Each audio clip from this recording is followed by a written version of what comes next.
Monokulturen. Sie sind nicht immer auf den ersten Blick ersichtlich, und doch sind sie da. Durch intensive landwirtschaftliche Nutzung verschwinden immer mehr Tier- und Pflanzenarten. Übermäßige Düngung lässt empfindlichen Pflanzenarten wie der sibirischen Schwertlilie und dem Knabenkraut keine Chance. Robuste Pflanzen dagegen, wie der Löwenzahn, vermehren sich ungebremst.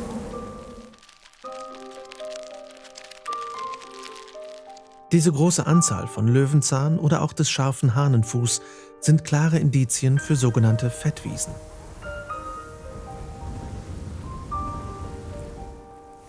Fettwiesen haben einen deutlich zu hohen Stickstoffgehalt durch zu starke Düngung. Daher gelangt auch immer mehr Nitrat in unser Grundwasser und belastet es. Außerdem müssen Tiere durch zu frühes und zu häufiges Mähen sterben. Jedes Jahr werden bis zu 100.000 Rehkitze im Frühjahr durch Mäharbeiten getötet, allein in Deutschland.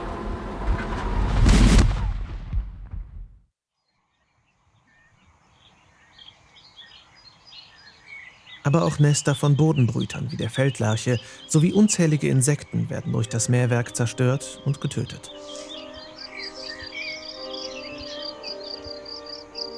Wer nicht das Glück hat, sich in einer Höhle verstecken zu können, wird vom Mähwerk erfasst.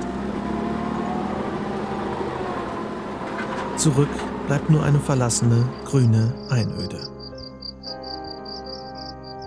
Wir erleben zurzeit das größte Artensterben seit dem Ende der Dinosaurier. Und die Landwirtschaft spielt dabei eine entscheidende Rolle.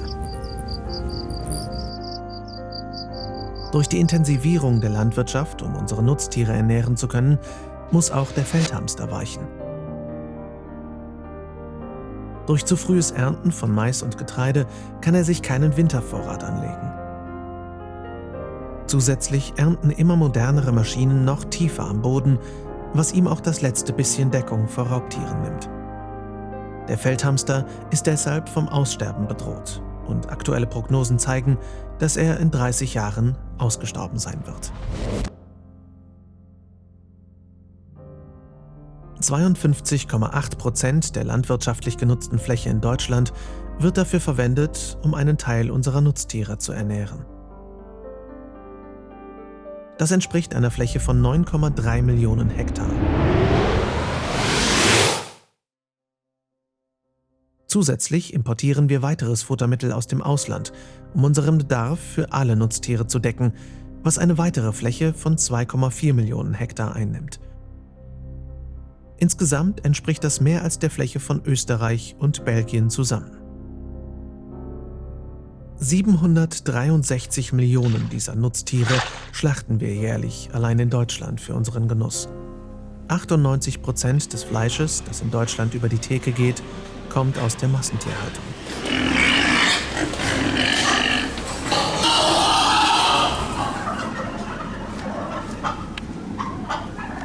Doch das ist nicht die Schuld unserer Landwirte. Was wäre, wenn wir aufhören würden, Fleisch und tierische Produkte zu konsumieren und anstelle dessen auf eine rein pflanzliche Ernährung umsteigen? Wir könnten 75% der landwirtschaftlich genutzten Fläche weltweit renaturieren. Das sind 33 Millionen Quadratkilometer oder, anders gesagt, mehr als 3-mal so viel wie der europäische Kontinent.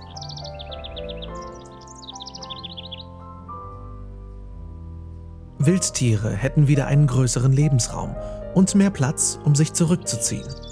Aber auch wir Menschen hätten wieder mehr Platz, um unserem Alltag zu entfliehen und uns zurückzuziehen, um die Ruhe zu genießen und Kraft zu tanken. Zusätzlich würden wir unglaublich viel Trinkwasser sparen. Nur 0,4% des Wassers auf der Erde ist für uns zugängliches Süßwasser. Um 1 Kilogramm Rindfleisch zu gewinnen, sind durchschnittlich 15.400 Liter Wasser nötig. Für 1 Kilogramm Kartoffeln nur durchschnittlich 290 Liter. In den nächsten Jahrzehnten wird Grundwasser auch in Regionen Deutschlands immer knapper werden. Vor allem unbelastetes Grundwasser, das frei von Nitrat ist. Nur in knapp einem Drittel von Deutschlands Grundwasser kann noch kein Nitrat nachgewiesen werden. 18% sind dagegen schon so verseucht, dass daraus ohne weiteres kein Trinkwasser mehr gewonnen werden kann. Wir würden außerdem 49% der landwirtschaftlichen Treibhausgase weltweit einsparen, was essentiell notwendig ist, um den Klimawandel zu verlangsamen. Und wir würden jedes Jahr allein in Deutschland das Leben von über 760 Millionen Tieren retten. Weltweit sind es sogar jedes Jahr über 70 Milliarden Landtiere.